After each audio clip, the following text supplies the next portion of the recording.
మధ్యప్రాచ్యంలో నెలకొన్న యుద్ధ వాతావరణం నడుమ ఒక సంచలన పరిణామం చోటు చేసుకుంది. భద్రతాపరమైన ఆందోళనలను సమిష్టిగా ఎదుర్కొనేందుకు 3 ఇస్లామిక్ అగ్రదేశాలు చేతులు కలిపాయి.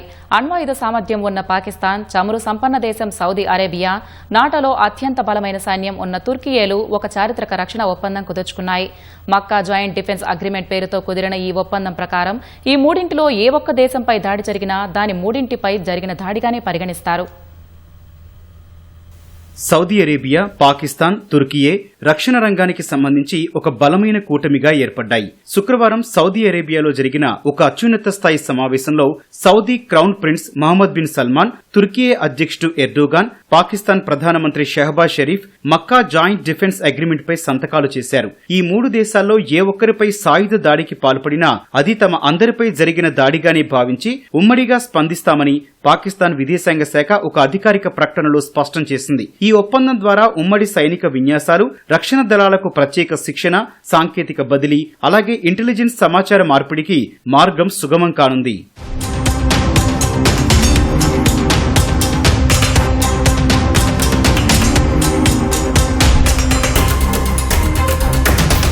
సౌదీ అరేబియా ఈ రక్షణ కూటమికి ఎందుకు మొగ్గు చూపిందనేది ఇప్పుడు ఆసక్తికరంగా మారింది. ఇటీవలి కాలంలో ఇరాన్, హౌతీ రెబల్స్, ఇరాకీ మిలిటెంట్ల నుంచి సౌదీలోని కీలక మౌలిక సదుపాయాలు, చమురు క్షేత్రాలపై డ్రోన్లు, క్షిపణి దాడులు తీవ్రమయ్యాయి. ఈ దాడుల నుంచి రక్షణ పొందేందుకు తన రక్షణ భాగస్వామ్యాలను బలోపేతం చేసుకోవాలని సౌదీ నిర్ణయించుకుంది. నాటోలో 2వ అతిపెద్ద సైన్యం, వేగంగా అభివృద్ధి చెందుతున్న రక్షణ పరిశ్రమ ఉన్న తుర్కియే, అలాగే అణ్వాయుధ సామర్థ్యం ఉన్న పాకిస్తాన్ తోడవడం సౌదీ అరేబియాకు కొండంత అండగా మారనుంది.